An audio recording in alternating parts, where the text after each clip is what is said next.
माननीय सदस्यगण, सभी का नमस्कार।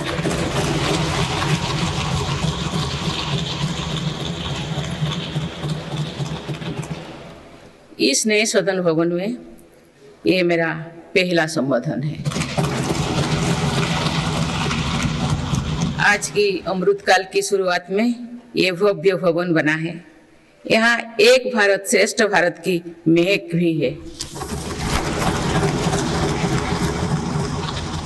भारत की सभ्यता और संस्कृति की चेतना भी है।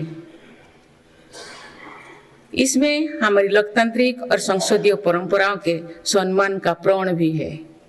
साथ ही 21वीं सदी के नए भारत के लिए नई परंपराओं के निर्माण का संकल्प भी है।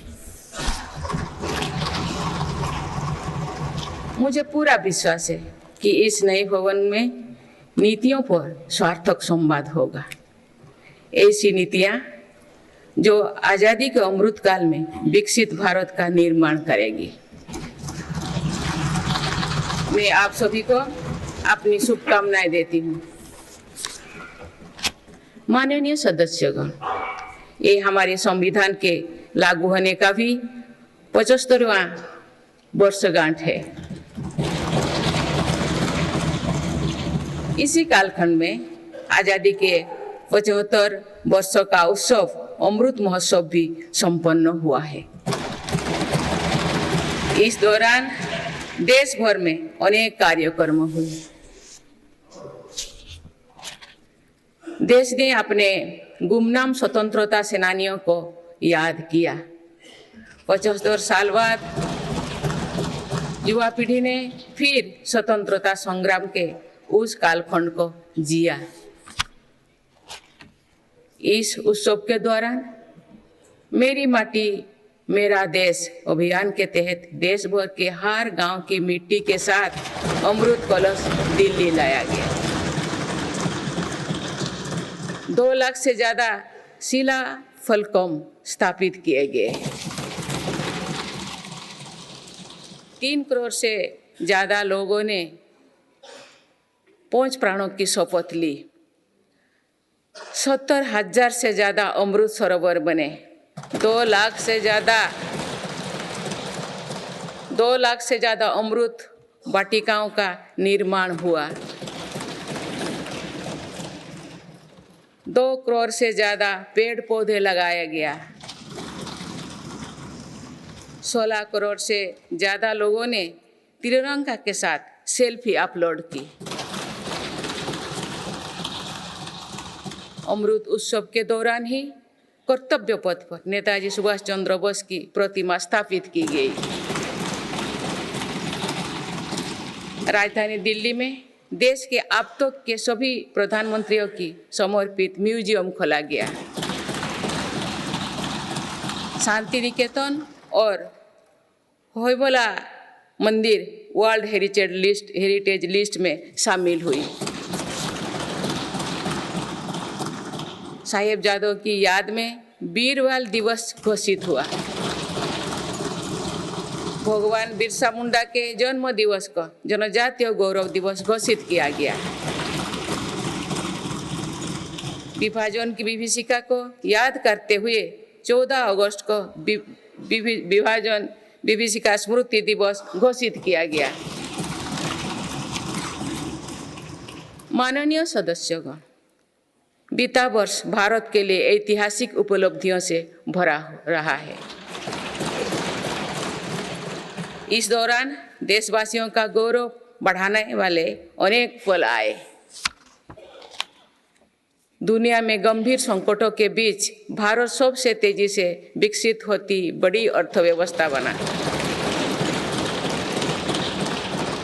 लगातार 2 क्वार्टर से भारत की विकास दर 7.5% से ऊपर रही है। भारत चंद्रमा के दक्षिण ध्रुव पर झंडा फहराने वाला पहला देश बना। भारत ने सफलता के साथ आदित्य मिशन लॉन्च किया। धरती से 15 लाख किलोमीटर दूर अपनी सैटेलाइट पहुंचाई। ऐतिहासिक G20 सम्मेलन के सफलता ने पूरे विश्व में भारत की भूमिका को सशक्त किया। भारत ने एशियाई खेलों में पहली बार 100 से अधिक मेडल जीते। पारा एशियाई खेलों में भी 100 से अधिक मेडल जीते। भारत को अपना सबसे बड़ा समुद्री पुल अटल सेतु मिला। भारत को अपनी पहली नमो भारत ट्रेन तथा पहली अमृत भारत ट्रेन मिली। भारत दुनिया से सबसे तेजी से 5G रोल आउट करने वाला देश बना। भारतीय एयरलाइंस कंपनी ने दुनिया की सबसे बड़ी एयरक्राफ्ट डील की। पिछले साल ही मेरी सरकार ने मिशन मोड में लाखों युवाओं की सरकारी नौकरी दी है।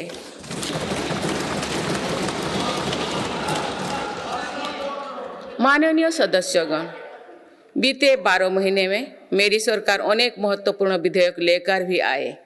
ये विधेयक आप सभी संसद सदस्यों के सहयोग से आज कानून बन चुके हैं। ये ऐसे कानून हैं जो विकसित भारत के संकल्पों की सिद्धि का मजबूत आधार है। तीन दशक बाद नारी शक्ति बंधन अधिनियम पारित करने के लिए मैं आपकी सराहना करती हूँ।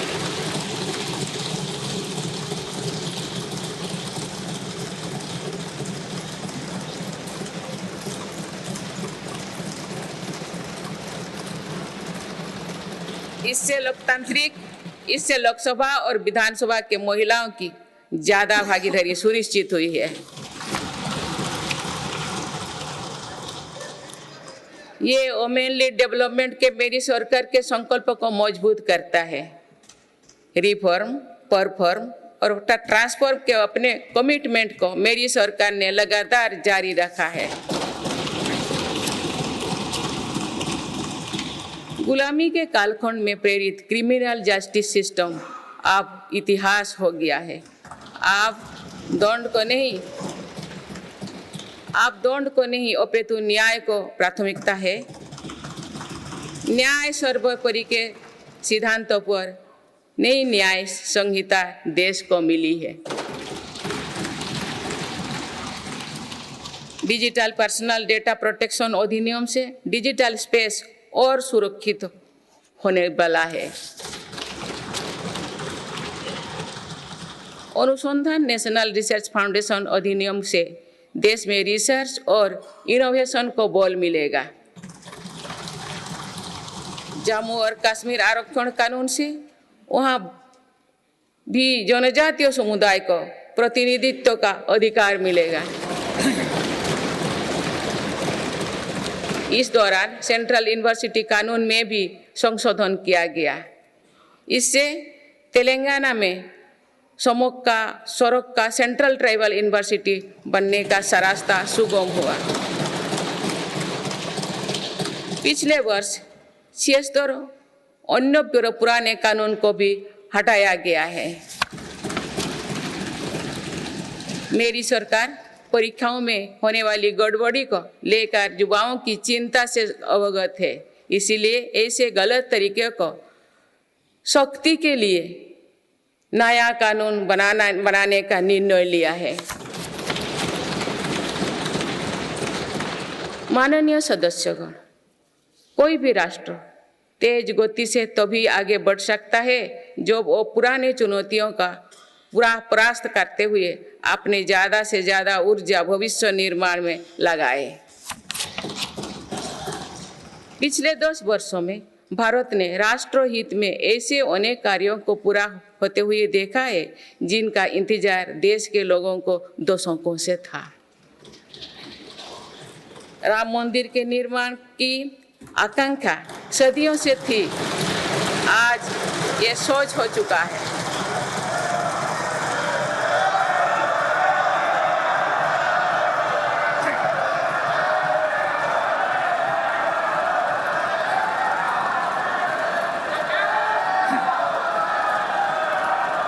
जम्मू कश्मीर जम्मू कश्मीर से आर्टिकल 370 हटाने को लेकर शंकाएं थी, आज वो इतिहास हो चुकी है। इसी संसद ने 3 तलाक के विरुद्ध कड़ा कानून बनाया है। इसी संसद ने हमारे पड़ोसी देशों से आए पीड़ित अल्पसंख्यकों को नागरिक देने वाला कानून बनाया। मेरी सरकार ने वन रैंक वन पेंशन की भी लागू किया, जिसका इंतजार 4 दशकों से था। ओआरओपी लागू होने के बाद अब तक पूर्व सैनिकों को लगभग 1 लाख करोड़ रुपए मिल चुकी है। भारतीय सेना में पहली बार चीफ ऑफ डिफेंस स्टाफ की नियुक्ति भी हुई है। माननीय सदस्यगण, उत्कलमणि पंडित गोपबंधु दास की अमर पंक्तियां असीम राष्ट्र प्रेम की भावना का सदा संचार करती है। उन्होंने कहा था, मिशु मोर देह ए देश माटी रे, देशवासी चली जानतु पिठी रे, देशर स्वराज्य पथे जेते गाड़, उरु तोही गड़ी मोर मांस हाड़। अर्थात मेरा शरीर इस देह की माटी के साथ मिल जाए, देशवासी मेरी पीठ पर से चलते चल जाए, देश के स्वराज पथ में जितनी भी खाइयां हैं वे मेरी हाड़ मांग से फट जाए।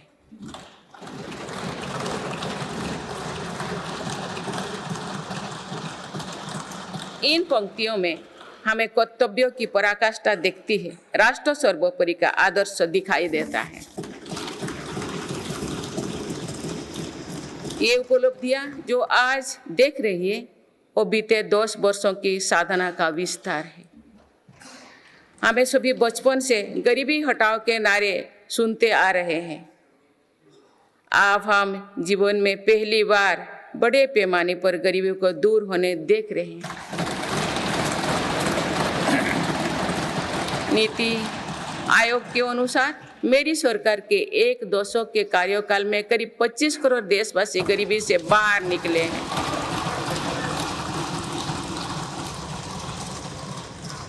यह है प्रत्येक गरीब में नया विश्वास जगाने वाली बात है। जो 25 करोड़ लोगों की गरीबी दूर हो सकती है तो उसकी भी गरीबी दूर हो सकती है। आज अर्थव्यवस्था के विभिन्न आयामों को देखें तो ये विश्वास बढ़ता है कि भारत सही दिशा में तथा सही निर्णय लेते हुए आगे बढ़ रही है। बीते 10 वर्षों में हमने भारत को फ्रेजाइल 5 से निकलकर टॉप 5 इकोनॉमीज में शामिल होते देखा है।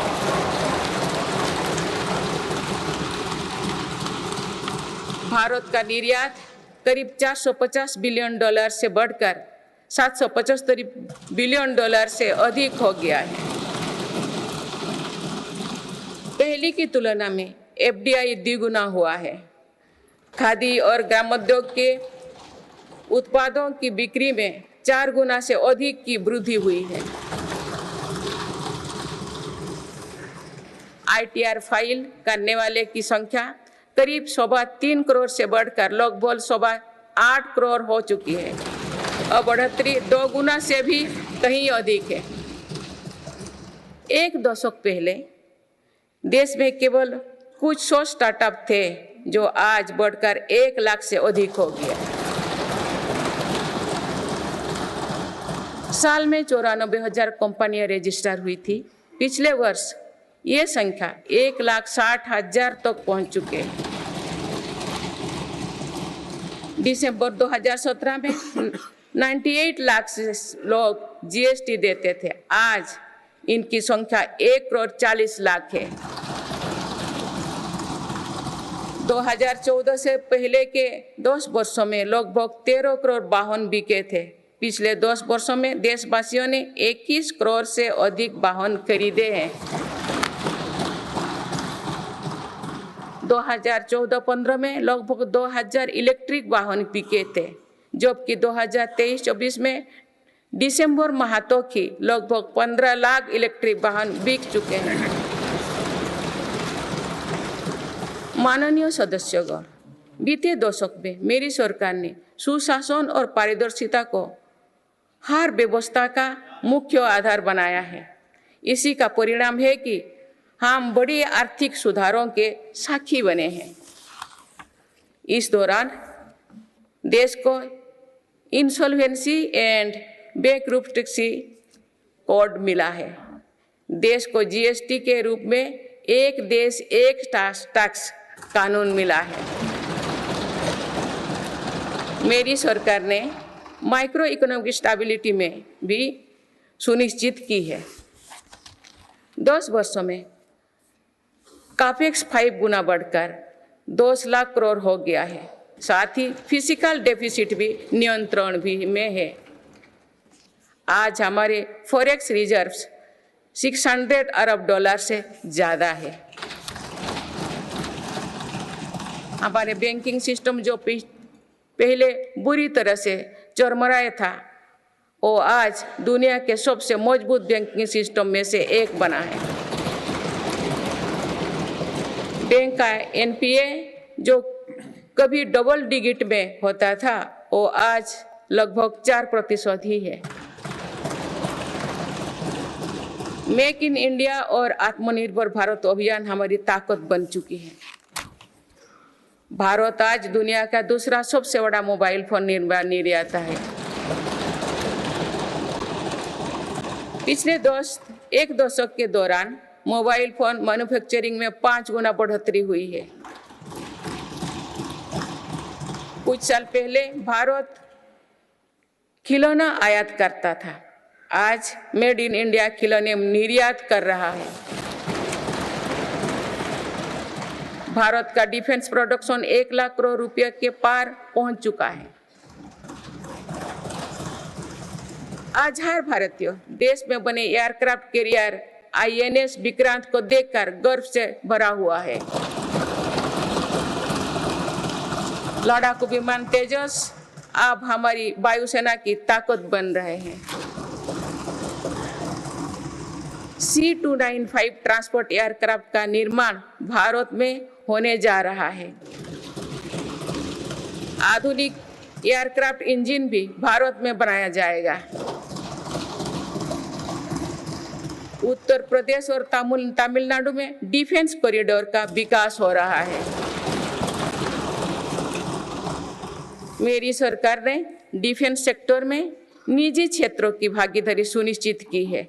स्पेस सेक्टर को भी हमारी सरकार ने युवा स्टार्टअप्स के लिए खोल दिया है।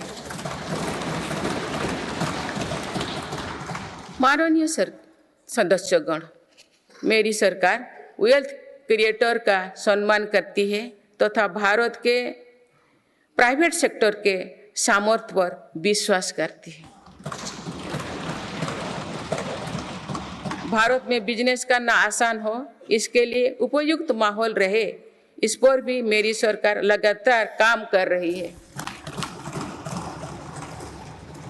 ईज ऑफ डूइंग बिजनेस में लगातार सुधार हो रहा है। बीते कुछ वर्षों में 40,000 से ज़्यादा कॉम्प्लायंस को हटाया जा या सरल किया गया है।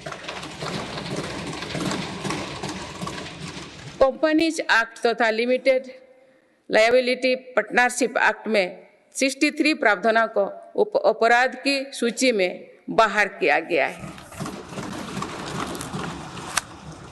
जौन विश्वास अधिनियम द्वारा 183 प्रावधानों को अपराध की श्रेणी से बाहर किया गया है। अदालत के बाहर विवादों को सौहार्दपूर्ण समाधान हेतु मध्यस्थता पर कानून बनाया गया है। वन और पर्यावरण विभाग से क्लियरेंस मिलने में जहां 600 दिन लगते थे, वहां आज 75 दिन से भी कम समय लगता है। फेसलेस असेसमेंट योजना से टैक्स व्यवस्था में और पारदर्शिता आई है। माननीय सदस्यगण, हमारे एमएसएमई सेक्टर को भी रिफॉर्म्स का बहुत अधिक लाभ हो रहा है। आप अवगत है कि हमारे एमएसएमईज में आज करोड़ों देशवासी काम कर रहे हैं। एमएसएमईज और लघु उद्यमियों को सशक्त करने के लिए मेरी सरकार पूरी प्रतिबद्धता से काम कर रही है। एमएसएमई की परिभाषा का विस्तार किया गया है। नई परिभाषा में निवेश और टर्नओवर को समाहित किया गया है। आज उद्यम और उद्यम असिस्ट पोर्टल पर लगभग 3.5 करोड़ एमएसएमई रजिस्टर्ड है। बीते वर्षों में एमएसएमई के लिए क्रेडिट गारंटी स्कीम के तहत करीब 5 लाख करोड़ की गारंटी स्वीकृति किए गए। ये 2014 से पहले के दशक से 6 गुना अधिक है। माननीय सदस्यगण, मेरी सरकार का एक और बड़ा रिफॉर्म डिजिटल इंडिया का निर्माण है। डिजिटल इंडिया ने भारत में जीवन और बिजनेस दोनों को बहुत आसान बना दिया है। आज पूरी दुनिया मानती है कि ये भारत की बहुत बड़ी उपलब्धि है। विकसित देशों में भी भारत ऐसा डिजिटल सिस्टम नहीं है। गांव में भी सामान्य खरीद बिक्री डिजिटल तरीके से होगी, ये कुछ लोगों की कल्पना से भी परे था। आज दुनिया के कुल रियल टाइम डिजिटल लेन देन का 46% भारत में होता है।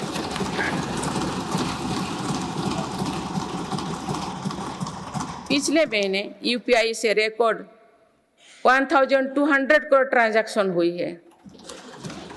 इसके तहत 18 लाख करोड़ रुपया का रिकॉर्ड लेन देन हुआ है। दुनिया के दूसरे देश भी आज यूपीआई से ट्रांजैक्शन की सुविधा दे रही है। डिजिटल इंडिया के कारण बैंकिंग आसान हुई है और लेन देन भी सरल हुआ है। जनधन आधार मोबाइल की त्रिशक्ति से भ्रष्टाचार पर लगाम लगने में मदद मिली है।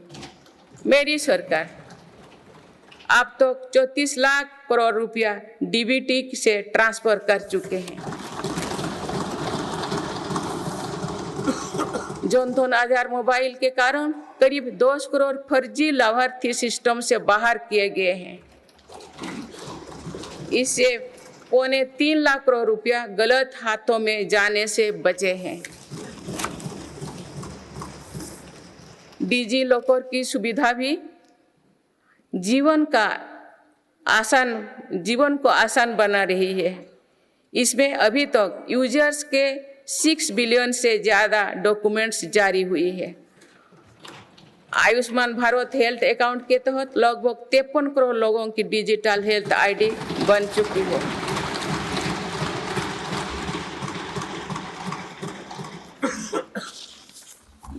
माननीय सदस्यगण, डिजिटल के साथ साथ फिजिकल इंफ्रास्ट्रक्चर पर भी रिकॉर्ड निवेश हुई है। आज भारत में ऐसा इंफ्रास्ट्रक्चर बन रहा है जिसका सपना हर भारतीय देखता था। पिछले 10 वर्षों के दौरान गांव में 4.25 लाख किलोमीटर नई सड़कें बने हुए हैं। नेशनल हाईवे की लंबाई 90,000 किलोमीटर से बढ़कर 1,40,000 किलोमीटर हुई है। 4 लेन नेशनल हाईवे की लंबाई 2.5 गुना बढ़ी है।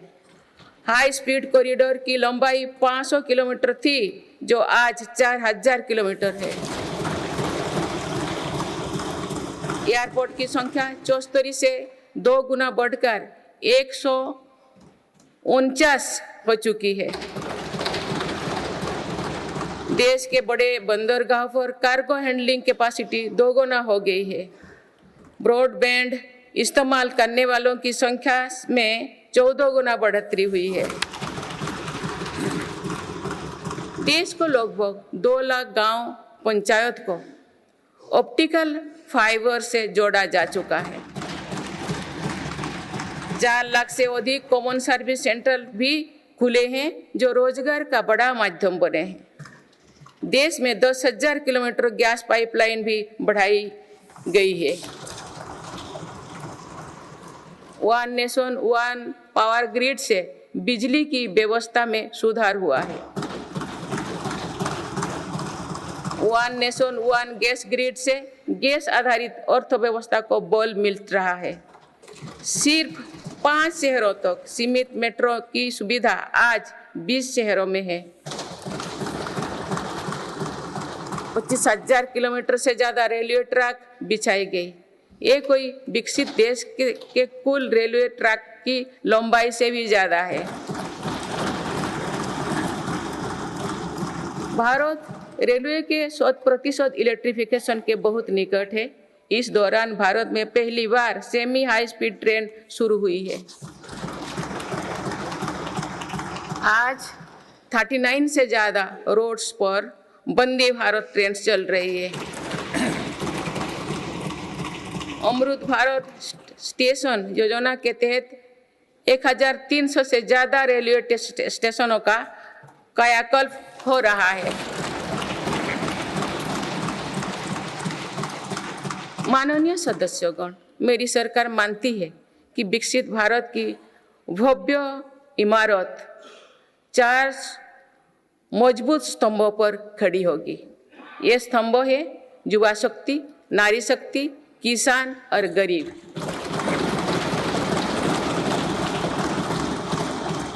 देश के हर हिस्से, हर समाज में इन सभी की स्थिति और सपने एक जैसे ही हैं।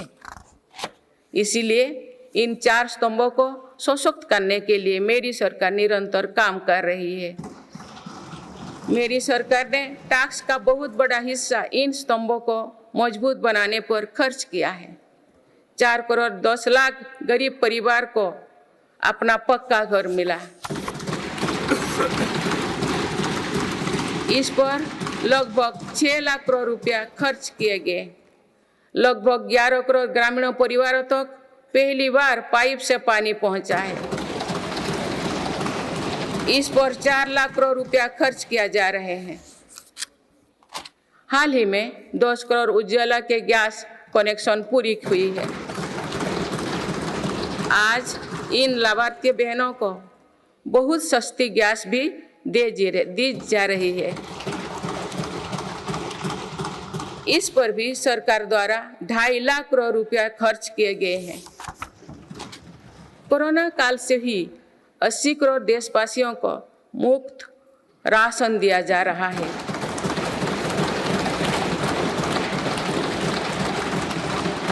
अब इसे आने वाले 5 वर्षों के लिए आगे बढ़ाया गया है। आप इस पर 11 लाख करोड़ रुपया और खर्च होने का अनुमान है। मेरी सरकार का प्रयास है कि हर योजना का तेजी से सैचुरेशन हो, कोई भी लाभार्थी वंचित ना रहे। इसके लिए 15 नवंबर से विकसित भारत संकल्प यात्रा चल रही है। अभी तक इस यात्रा से करीब 19 करोड़ देशवासी जुड़ चुके हैं। माननीय सदस्यगण, बीते वर्ष में विश्व ने 2 बड़े युद्ध देखे और कोरोना जैसे वैश्विक महामारी का सामना किया। ऐसे वैश्विक संकटों के बावजूद मेरी सरकार ने देश में महंगाई को काबू में रखा, सामान्य भारतीयों का बोझ नहीं बढ़ने दिया।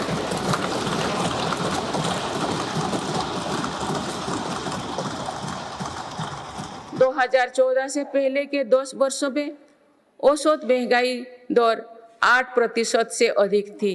पिछले दशकों में औसत महंगाई दर 5% रही।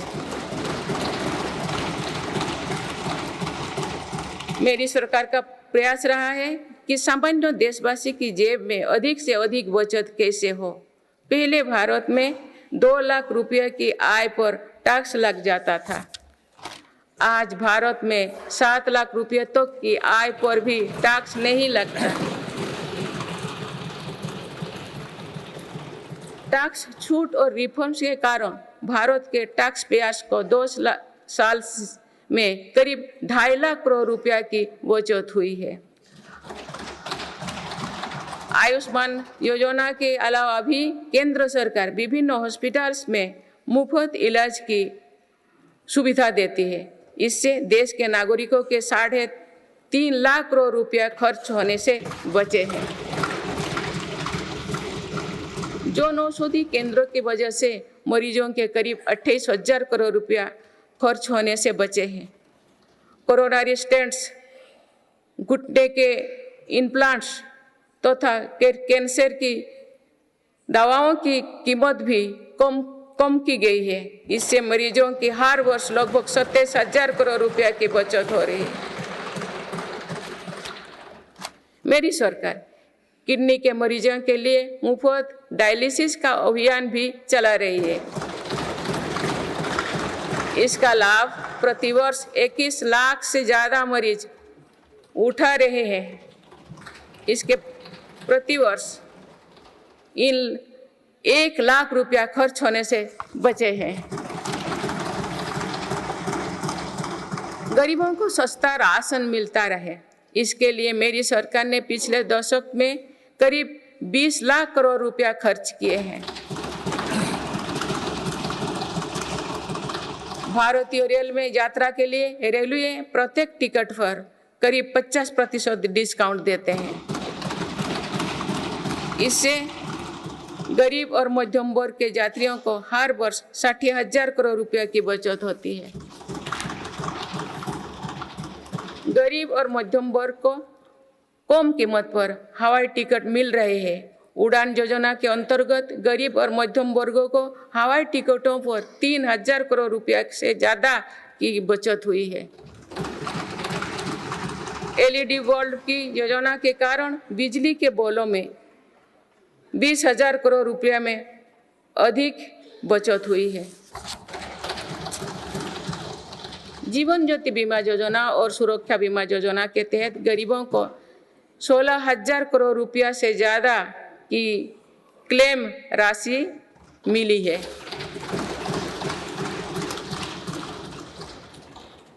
माननीय सदस्यगण, नारी शक्ति का सामर्थ्य बढ़ाने के लिए मेरी सरकार हर स्तर पर काम कर रही है। इस वर्ष की गणतंत्र दिवस परेड भी नारी शक्ति के लिए समर्पित थी।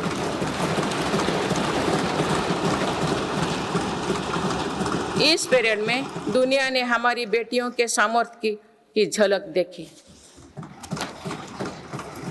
मेरी सरकार ने जल, स्थल, नभ और अंतरिक्ष हर तरफ बेटियों की भूमिका का विस्तार किया है। हम सब जानते हैं कि महिलाओं के लिए आर्थिक स्वतंत्रता के क्या मायने हैं। मेरी सरकार ने महिलाओं की आर्थिक भागीदारी बढ़ाने के लिए निरंतर प्रयास किए हैं। आज लगभग 10 करोड़ महिलाएं स्वयं सहायता समूह से जुड़ चुके हैं। इन समूहों को 8 लाख करोड़ रुपया बैंक लोन और 40,000 करोड़ रुपया की आर्थिक सहायता दी गई है। मेरी सरकार 2 करोड़ महिलाओं को लाखपति दीदी बनाने का अभियान चला रही है।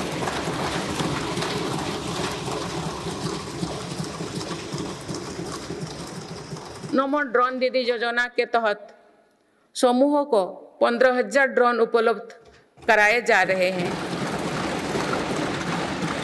मातृत्व अवकाश 12 सप्ताह से बढ़ाकर 26 सप्ताह करने से देश की लाखों महिलाओं को बहुत मदद मिली है। मेरी सरकार ने महिलाओं की पहली बार सशस्त्र बलों में परमानेंट कमीशन दिया गया है। पहली बार सैनिक स्कूलों और राष्ट्रीय रक्षा अकादमी में महिला कैडेट्स के प्रवेश दिया गया है। आज महिलाएं फाइटर पायलट भी है और नौसेना के जहाज को भी पहली बार कमांड कर रहे हैं। मुद्रा योजना के तहत जो 40 करोड़ से ज़्यादा लोन दिए गए हैं, उनमें करीब 31 करोड़ से ज़्यादा लोन महिलाओं को मिली है। इस योजना से लाभ लेकर करोड़ों महिलाओं ने स्वरोजगार शुरू किए हैं। माननीय सदस्यगण, मेरी सरकार आज खेती को अधिक लाभकारी बनाने पर बल दे रही है। हमारा ये प्रयास है कि खेती में लागत कम हो और लाभ अधिक हो। मेरी सरकार ने पहली बार 10 करोड़ से अधिक छोटे किसानों को भी देश की कृषि नीति और योजना में प्रमुखता दी है। पीएम किसान सम्मान निधि के तहत अब तक 2,80,000 करोड़ रुपया किसानों को मिल चुके हैं।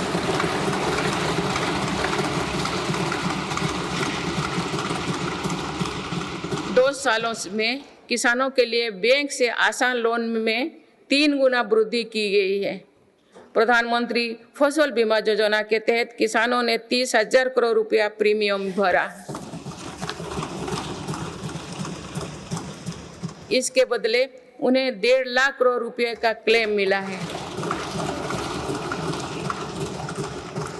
पिछले 10 वर्षों में लगभग 18 लाख करोड़ रुपया एमएसपी के रूप में धान और गेहूं की खेती करने वाले किसानों को मिले हैं। ये 2014 से पहले के 2 सालों की तुलना में 2.5 गुना अधिक है।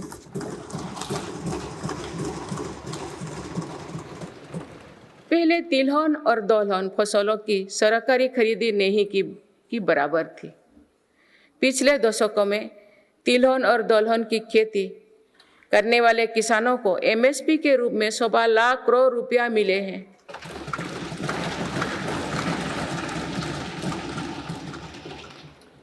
ये मेरी ही सरकार है जिसने पहली बार देश में कृषि निर्यात नीति बनाई है।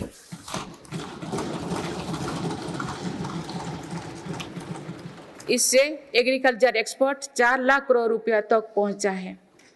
किसानों को सस्ती खाद मिले, इसके लिए 10 सालों में 11 लाख करोड़ रुपया से अधिक खर्च किए गए हैं।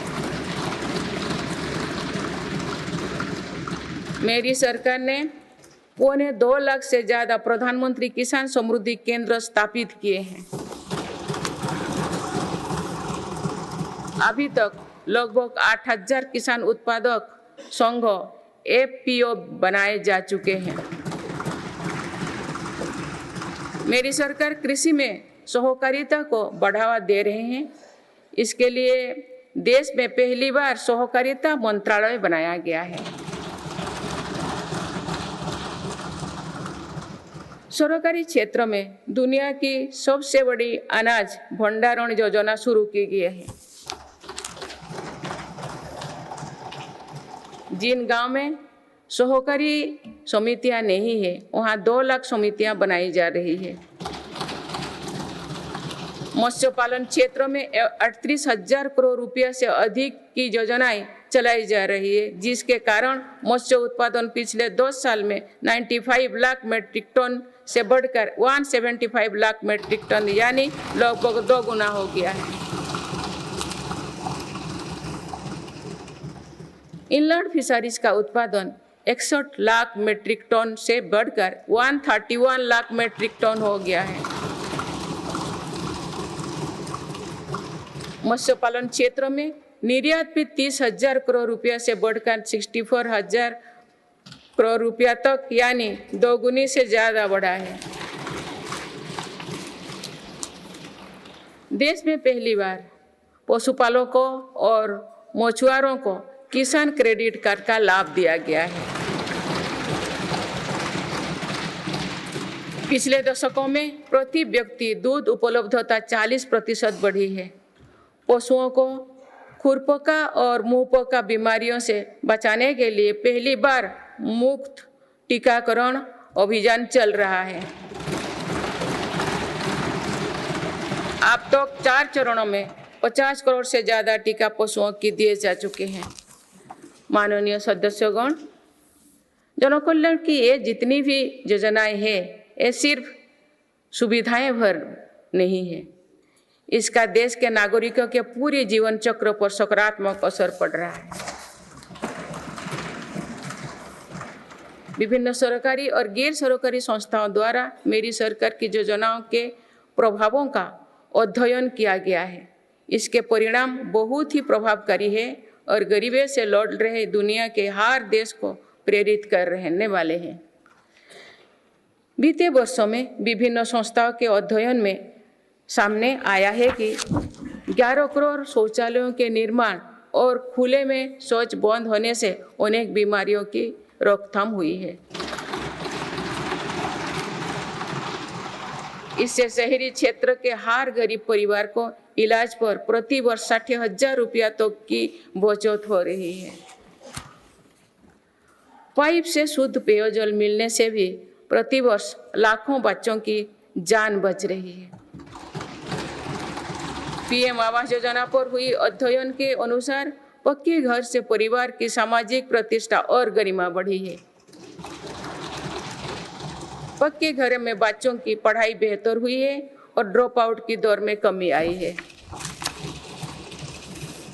प्रधानमंत्री सुरक्षित मातृत्व अभियान के वजह से आज देश में 100% संस्थागत प्रसव हो रही है।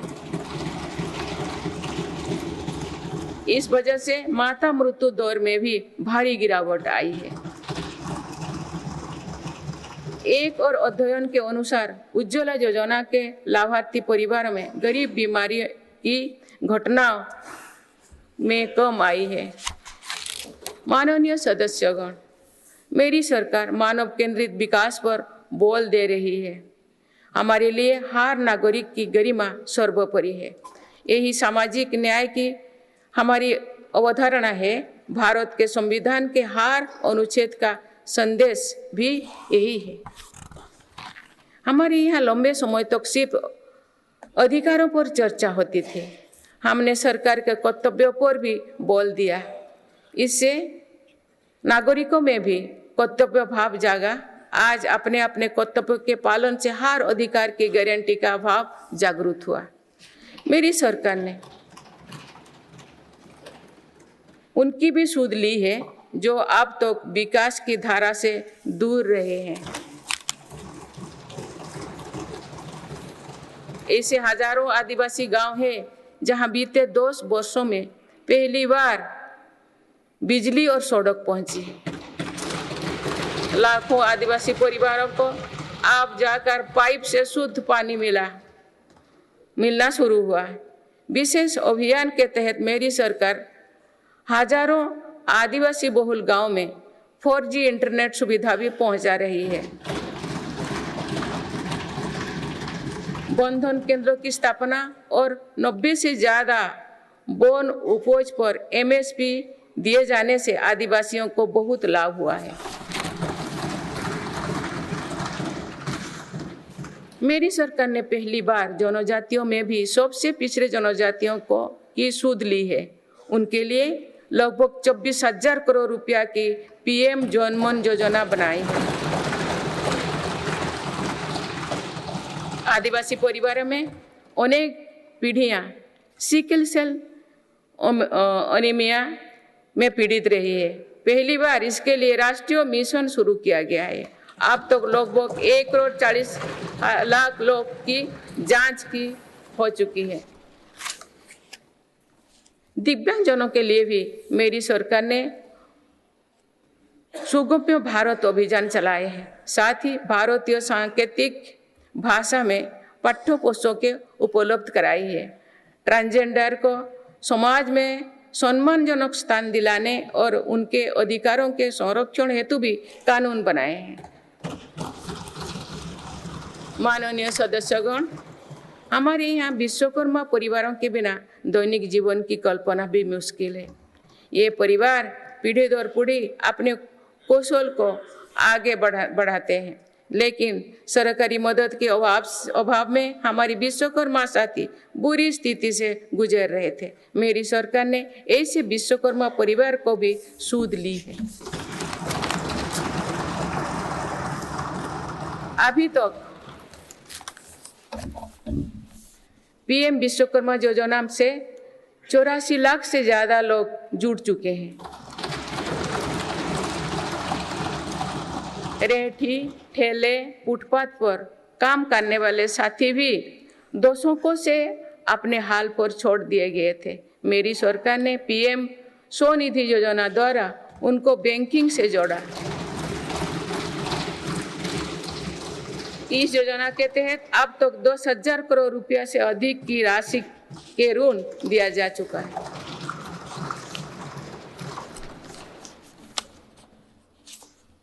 सरकार ने इन पर भरोसा करते हुए बिना कोलेटरल के ऋण दिया है।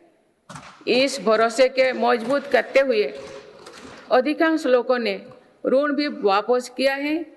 अगली किस्त का भी लाभ उठाया है।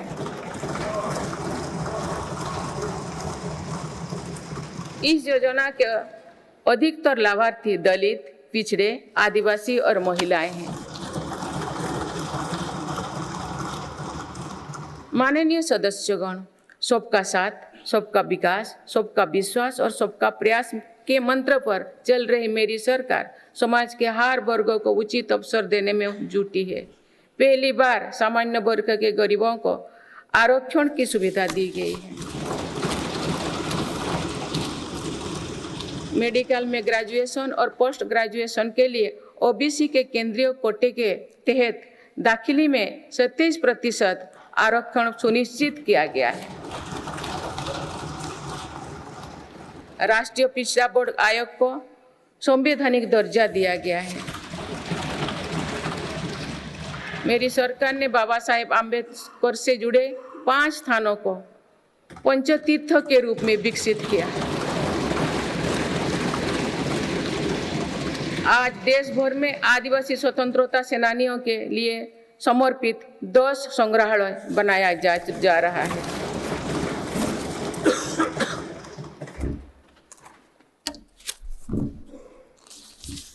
माननीय सदस्यगण, मेरी सरकार ने ऐसे क्षेत्रों की भी पहली बार विकास से जोड़ा है जो दशकों तक उपेक्षित रहे। हमारी सीमाओं से सटे गांव को देश का अंतिम गांव माना जाता था। मेरी सरकार ने उन्हें देश का पहला गांव बनाया है।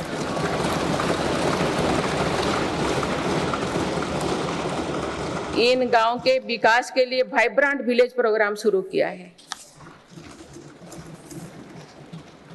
अंडमान निकोबार और लक्षद्वीप जैसे हमारे दूर सुदूर के द्वीप समूह भी विकास से वंचित थे। मेरी सरकार ने इन द्वीपों में भी आधुनिक सुविधाओं का निर्माण किया।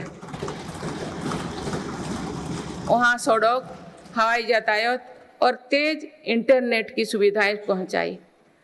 कुछ सप्ताह पूर्व ही लक्षद्वीप को भी अंडर वाटर ऑप्टिकल फाइबर से जोड़ा गया है।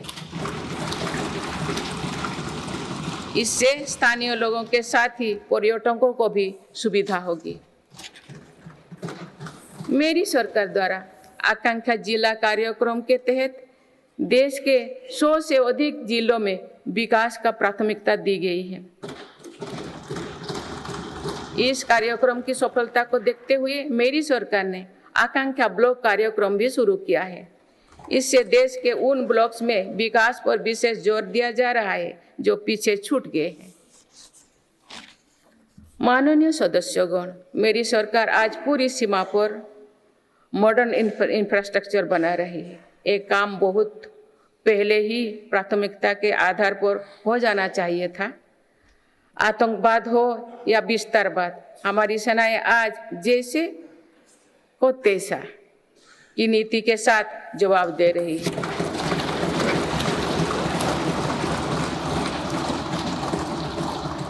आंतरिक शांति के लिए मेरी सरकार के प्रयासों के सार्थक परिणाम हमारे सामने हैं। जम्मू कश्मीर में आज सुरक्षा का वातावरण है। आज वहाँ हड़ताल का सन्नाटा नहीं, भीड़ भरे बाजार की चहल पहल है। नॉर्थ ईस्ट में अलगाववाद की घटना में भारी कमी आई है। अनेक संगठनों ने स्थायी शांति के तरफ कदम बढ़ाए हैं। नक्सलवाद से प्रभावित क्षेत्र घटे हैं और नक्सली हिंसा में भी भारी गिरावट हुई है। माननीय सदस्यगण, भारत के लिए ये समय आने वाली सदियों का भविष्य लिखने का है। हमारे पूर्वजों ने हजारों वर्षों की एक विरासत हमारे लिए छोड़ी है। अपने पूर्वजों की सौगातों का आज भी हम बड़े गौरव के साथ याद करते हैं। आज की पीढ़ी को भी ऐसा विरासत बनानी है जो सदियों तक याद रखी जाए। इसीलिए मेरी सरकार आज एक बड़े विजन पर काम कर रही है। इस विजन में आने वाले 5 वर्षों का कार्यक्रम भी है। इसमें आने वाले 25 साल का रोड मैप भी है। हमारे लिए विकसित भारत सिर्फ आर्थिक समृद्धि तक सीमित नहीं है,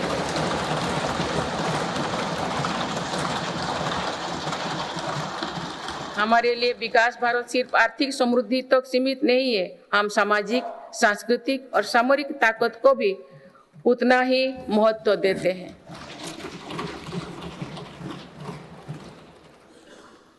इनके बिना विकास और आर्थिक समृद्धि स्थायी नहीं रह सकती है। बीते दशकों के फैसले भी इसी ध्येय से लिए गए हैं।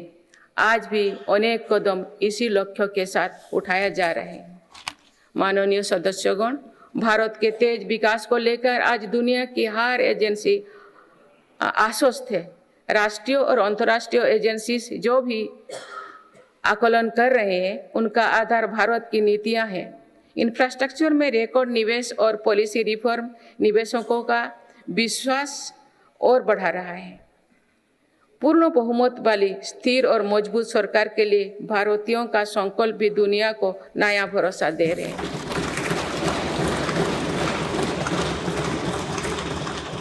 आज दुनिया को विश्वास है कि भारत ही ग्लोबल सप्लाई चेन को सशक्त कर सकता है। इसीलिए भारत भी आज इसके लिए बड़े कदम उठा रहे हैं। देश में एमएसएमई का एक मजबूत नेटवर्क बनाया जा रहा है। मेरी सरकार ने 14 सेक्टर्स के लिए PLI योजनाएं शुरू किए हैं। इसके तहत अभी तक लगभग 9 लाख करोड़ रुपये का उत्पादन हो चुका है। इससे देश में रोजगार और स्वरोजगार के लाखों नए अवसर बने। PLI से इलेक्ट्रॉनिक्स, फार्मा, फूड प्रोसेसिंग और मेडिकल डिवाइस के सेक्टर में भी लाभ हो रहा है। मेडिकल डिवाइस से जुड़े दर्जनों प्रोजेक्ट्स में उत्पादन शुरू हो चुका है। मेरी सरकार ने देश में 3 बल्क ड्रग पार्क भी बनाए हैं। माननीय सदस्यगण, आज मेड इन इंडिया एक ग्लोबल ब्रांड बन चुका है। मेक इन इंडिया को लेकर आज दुनिया आकर्षित हो रही है। आत्मनिर्भर भारत के लक्ष्य को दुनिया समझ रही है। आज दुनिया भर की कंपनियां भारत में नए सेक्टर्स को लेकर उत्साहित है। सेमीकंडक्टर सेक्टर में हो रहा निवेश इसका उदाहरण है। सेमीकंडक्टर सेक्टर से इलेक्ट्रॉनिक्स और ऑटोमोबाइल सेक्टर को भी बहुत लाभ होगा। मेरी सरकार आज ग्रीन मोबिलिटी को बहुत प्रोत्साहित दे रही है। बीते कुछ सालों में ही देश में लाखों इलेक्ट्रिक वाहनों का निर्माण हुआ है। अब तो हम भारत में ही बड़े हवाई जहाज की मैन्युफैक्चरिंग के लिए भी कदम बढ़ा चुके हैं। आने वाले समय में मैन्युफैक्चरिंग सेक्टर्स में करोड़ों नए रोजगारों का सृजन होगा। माननीय सदस्यगण, विश्व में आज ऐसे उत्पादों को विशेष मांग है जो पर्यावरण के अनुकूल है। इसलिए मेरी सरकार जीरो इफेक्ट जीरो डिफेक्ट पर बल दे रही है। आज ग्रीन एनर्जी पर हमारा बहुत फोकस है। 10 वर्षों में नॉन फॉसिल फ्यूल पर आधारित ऊर्जा क्षमता 81 गीगावाट से बढ़कर 188 गीगावाट हो चुके हैं। इस दौरान सोलर पावर कैपेसिटी में 26 गुना बढ़ोतरी हुई है। इसी तरह विंड पावर कैपेसिटी 2 गुनी हो चुकी है। रिन्यूएबल एनर्जी इंस्टॉल कैपेसिटी की दृष्टि से हम दुनिया में चौथे नंबर पर हैं। विंड पावर कैपेसिटी में भी हम चौथे नंबर पर हैं। सोलर पावर कैपेसिटी में हम 5वें नंबर पर हैं। भारत में 2030 तक अपनी स्थापित क्षमता का 50% नॉन फॉसिल फ्यूल में से भरा करने का लक्ष्य रखा है। बीते 10 वर्षों में 11 नए सोलर पार्क बन चुके हैं। 9 सोलर पार्क्स पर आज काम चल रहा है। कुछ दिन पहले ही घर की छत पर सोलर एनर्जी उपलब्ध कराने के लिए एक नई योजना घोषित की गई है।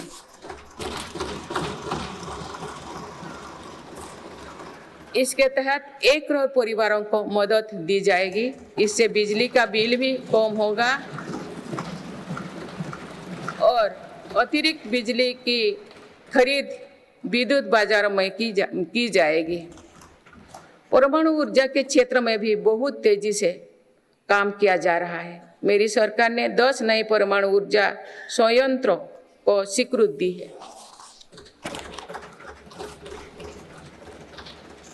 हाइड्रोजन एनर्जी के क्षेत्र में भी भारत तेज गति से आगे बढ़ रहा है। हम अभी तक लद्दाख और दमन दीव में 2 प्रोजेक्ट शुरू कर चुके हैं। मेरी सरकार ने इथेनॉल के क्षेत्र में अभूतपूर्व काम किया है। देश 12% इथेनॉल ब्लेंडिंग का लक्ष्य हासिल कर चुका है। बहुत ही जल्द 20% इथेनॉल ब्लेंडिंग का टारगेट भी पूरा होने वाला है। इससे हमारे किसानों की आय बढ़ेगी। अभी तक सरकारी कंपनियां 1 लाख करोड़ रुपया से ज़्यादा का इथेनॉल खरीद चुकी हैं। इन सारे प्रयासों से अपनी ऊर्जा जरूरतों के लिए विदेशों पर निर्भरता कम होगी। कुछ दिन पहले ही बंगाल की खाड़ी में एक नया ब्लॉक में तेल उत्पादन शुरू हुआ है। ये देश के लिए एक बड़ी सफलता है। माननीय सदस्यगण, धरती में महत्वपूर्ण खनिजों की मात्रा सीमित है, इसीलिए मेरी सरकार सर्कुलर इकोनॉमी को प्रोत्साहित कर रही है। भारत की पहली व्हीकल स्क्रैपेज पॉलिसी का लक्ष्य भी है। गहरे समुद्रों में खनिजों की संभावनाओं को तलाशना भी जरूरी है। इसी लक्ष्य के साथ डीप ओशन मिशन शुरू किया है। इस मिशन में अपने समुद्री जीवन के बारे में हमारी समझ भी बेहतर होगी। भारत का समुद्रयान इस क्षेत्र में शोध कर रहा है। मेरी सरकार भारत को दुनिया की एक बड़ी स्पेस पावर बनाने में जुटे हैं। ये मानव जीवन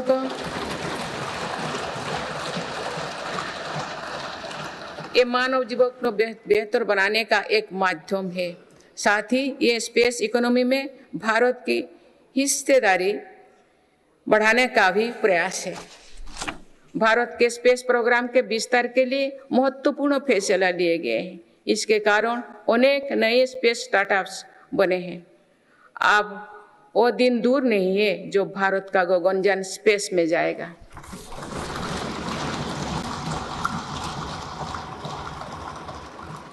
माननीय सदस्यगण, मेरी सरकार ने भारत को दुनिया के अग्रणी डिजिटल इकोनॉमीज में से एक बनाया है।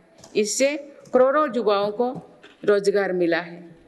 हमारा प्रयास है कि चौथी औद्योगिक क्रांति में भारत दुनिया में सबसे आगे रहे। मेरी सरकार आर्टिफिशियल इंटेलिजेंस मिशन पर काम कर रही है। ये भारत के युवाओं को नई अवसर देगा। ये नए स्टार्टअप्स के लिए संभावनाएं खोलेगा। इससे कृषि, स्वास्थ्य और शिक्षा के क्षेत्र में क्रांतिकारी बदलाव आएगी। मेरी सरकार ने नेशनल क्वांटम मिशन भी स्वीकृत किया है। क्वांटम कंप्यूटिंग नए दौर की डिजिटल व्यवस्था बनाएगा। इस क्षेत्र में भारत आगे रहे, इसके लिए काम शुरू हो चुके हैं। माननीय सदस्यगण, मेरी सरकार भारत की युवा शक्ति की शिक्षा और कौशल विकास के लिए निरंतर नए कदम उठा रही है। इसके लिए नई राष्ट्रीय शिक्षा नीति बनाई गई और उसे तेजी से लागू किया जा रहा है। राष्ट्रीय शिक्षा नीति में मातृभाषा और भारतीय भाषाओं में शिक्षा पर बल दिया गया है। इंजीनियरिंग, मेडिकल, कानून जैसे विषयों की पढ़ाई भारतीय भाषा में प्रारंभ कर दी गई है।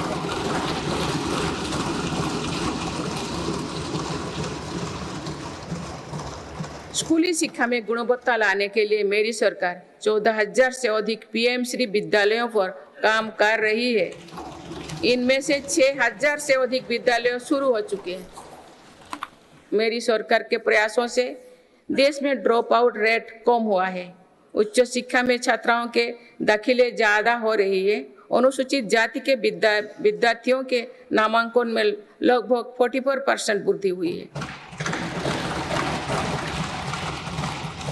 नामांकन में अनुसूचित जनजाति के विद्यार्थियों की 65% और ओबीसी के विद्यार्थियों को 44% अधिक वृद्धि हुई है।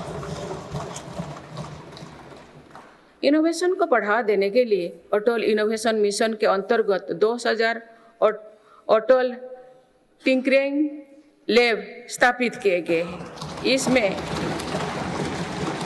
1 करोड़ से अधिक विद्यार्थी जुड़े हैं। साल 2014 तक देश में 7 एम्स और 390 से भी कम मेडिकल कॉलेज थे। वही पिछले दशक में 16 एम्स और 315 मेडिकल कॉलेज स्थापित किए गए।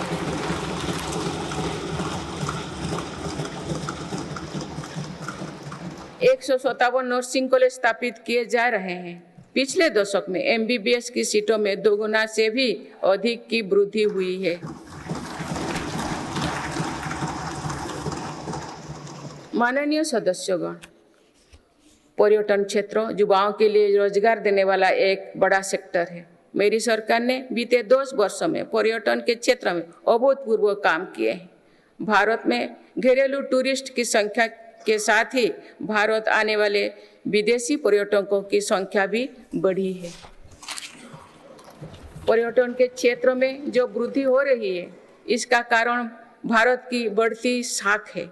आज दुनिया भारत को देखना और जानना चाहती है। इसके अलावा शानदार कनेक्टिविटी विकसित होने के कारण भी पर्यटन का दायरा बढ़ा है। जगह जगह एयरपोर्ट बनने से भी बहुत फायदा हो रही है। नॉर्थ ईस्ट में आज रिकॉर्ड संख्या में टूरिस्ट पहुंच रही है।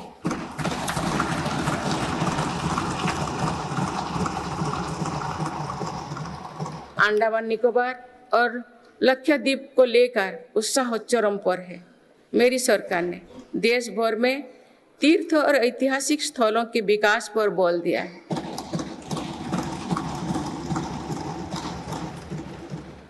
इससे अब भारत में तीर्थ यात्रा आसान हुई है। वहीं दुनिया भी भारत में हेरिटेज टूरिज्म को लेकर आकर्षित हो रही है। बीते 1 वर्ष में 8.5 करोड़ लोग काशी गए हैं।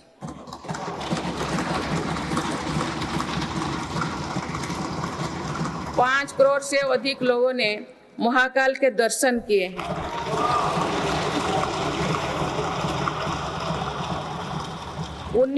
उन्नीस लाख से अधिक लोगों ने केदार धाम की यात्रा की है। अयोध्या धाम में ही प्राण प्रतिष्ठा के बाद 5 दिनों में ही 13 लाख श्रद्धालु दर्शन कर चुके हैं।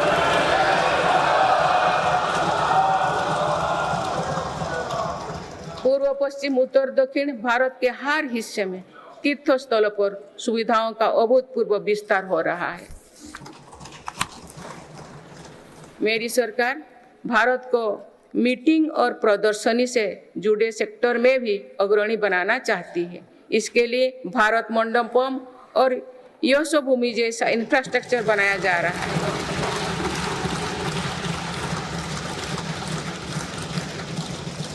आने वाले समय में टूरिज्म रोजगार का एक बहुत बड़ा माध्यम बनेगा। माननीय सदस्यगण, देश की युवा शक्ति को कौशल और रोजगार से जोड़ने के लिए हम स्पोर्ट्स इकोनॉमी को मजबूत कर रहे हैं।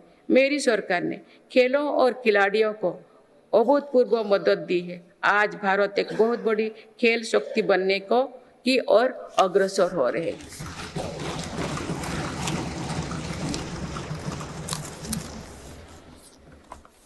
खिलाड़ियों के साथ ही आज हम स्पोर्ट्स से जुड़े दूसरे क्षेत्रों पर भी बल दे रहे हैं। आज नेशनल स्पोर्ट्स यूनिवर्सिटी बन चुकी है।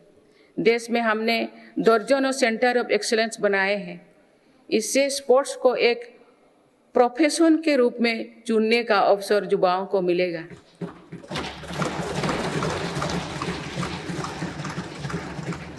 खेल उपकरण से जुड़ी इंडस्ट्री को भी हर प्रकार की मदद दी जा रही है।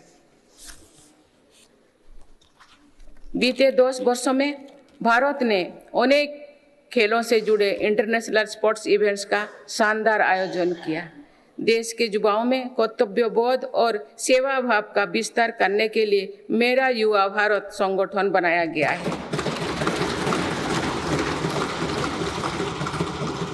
अभी तक इस संगठन से लगभग 1 करोड़ युवा जुड़ चुके हैं। माननीय सदस्यगण, संक्रमण काल में एक मजबूत सरकार होने का क्या मतलब होता है, ये हमने देखा है। बीते 3 वर्षों से पूरी दुनिया में उथल-पुथल मची हुई है। दुनिया के अलग अलग हिस्सों में दरार पड़ गए हैं। इस कठिन दौर में मेरी सरकार ने भारत को विश्व मित्र के रूप में स्थापित किया है।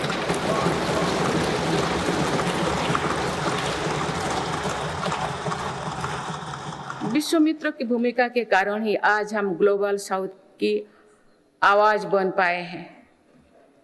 बीते 10 वर्षों में एक और पुरानी सोच को बदला गया है। पहले डिप्लोमेसी से जुड़े कार्यक्रम को दिल्ली के गलियारे तक ही सीमित रखा जाता था। मेरी सरकार ने इसमें भी जनता की सीधी भागीदारी सुनिश्चित की है। इसका एक बेहतरीन उदाहरण भारत द्वारा G20 अध्यक्षता के दौरान देखा गया है।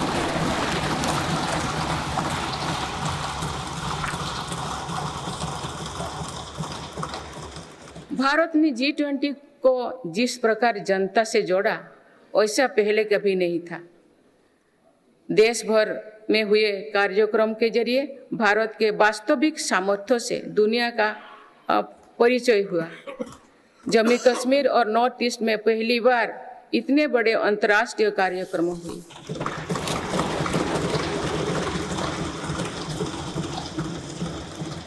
पूरी दुनिया ने भारत में ऐतिहासिक G20 सम्मेलन की प्रशंसा की। ऐसे बंटे हुए माहौलों में भी एकमत से दिल्ली घोषणा पत्र जारी होना ऐतिहासिक है। वुमेन लेड डेवलपमेंट से लेकर पर्यावरण के मुद्दों पर भारत का विजन दिल्ली घोषणा पत्र की नींव बना। हमारे प्रयासों से G20 में अफ्रीकन यूनियन के स्थायी सदस्यता को भी सराहा गया है। इसी सम्मेलन के दौरान Bharat middle east Europe corridor के निर्माण की घोषणा हुई है। ये कॉरिडोर भारत के सामुद्रिक सामर्थ्य को और सशक्त करेगा। ग्लोबल बायोफ्यूल अलायंस का लॉन्च होना भी बहुत बड़ी घटना है। इस प्रकार के कदम वैश्विक समस्याओं के समाधान में भारत की भूमिका का विस्तार कर रहे हैं। माननीय सदस्यगण, मेरी सरकार ने वैश्विक विवादों और संघर्षों के इस दौरे में भी भारत के हितों को मजबूती से दुनिया के सामने रखा है। भारत की विदेश नीति का दायरा आज अतीत की विदेशों से कहीं आगे बढ़ चुका है। आज भारत अनेक वैश्विक संगठनों का सम्मानित सदस्य है। आज आतंकवाद के खिलाफ भारत दुनिया के एक प्रमुख आवाज है।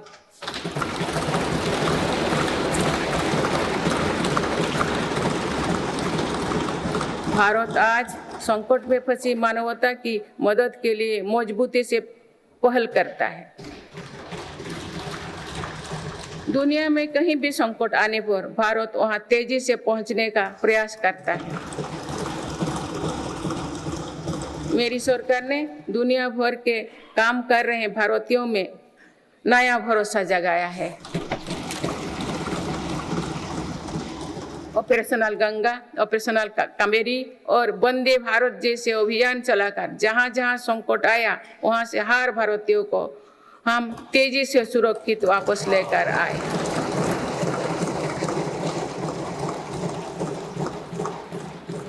मेरी सरकार ने योग, प्राणायाम और आयुर्वेद की भारतीय परंपरा को पूरी दुनिया तक पहुंचाने के लिए निरंतर प्रयास किए।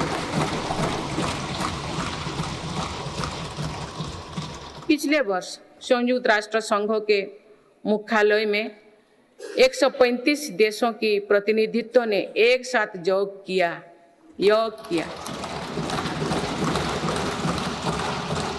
ये अपने आप में एक नया रिकॉर्ड है। मेरी सरकार ने आयुष पद्धतियों के विकास के लिए एक नया मंत्रालय बनाया है।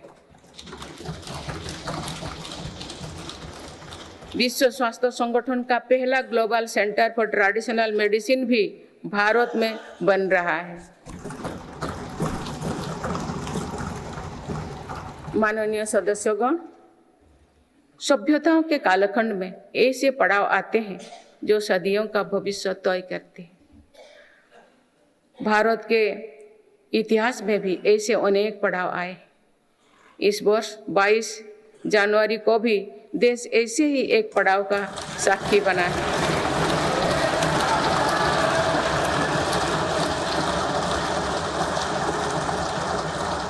सदियों की प्रतीक्षा के बाद अयोध्या में रामलला अपने भव्य मंदिर में विराजमान।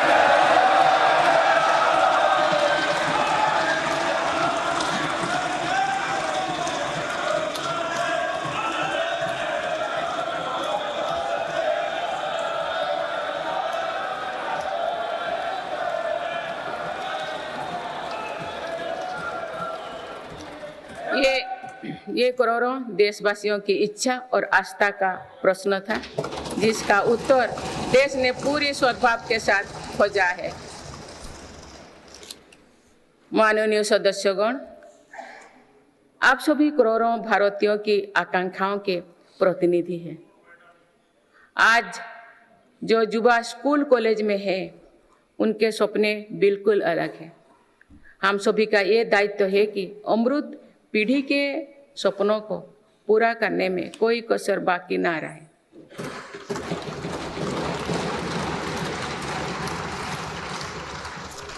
विकसित भारत हमारी अमृत पीढ़ी के सपनों को साकार करेगा। इसलिए हम सभी को एक साथ मिलकर संकल्पों की सिद्धि के लिए जुड़ना होगा।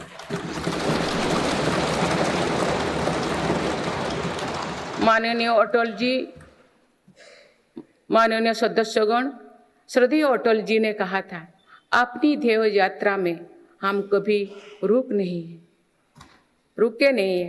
अपनी ध्येय यात्रा में हम कभी रुके नहीं, किसी चुनौती के सम्मुख कभी झुके नहीं।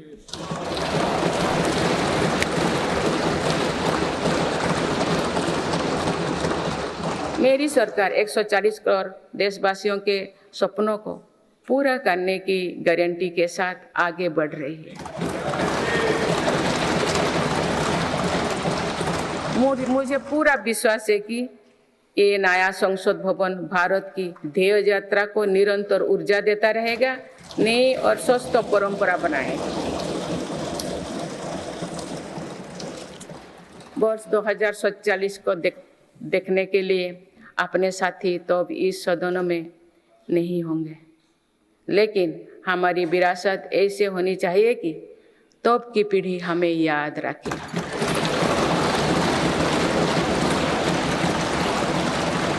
आप सभी को बहुत बहुत शुभकामनाएं। धन्यवाद। जय हिंद, जय भारत।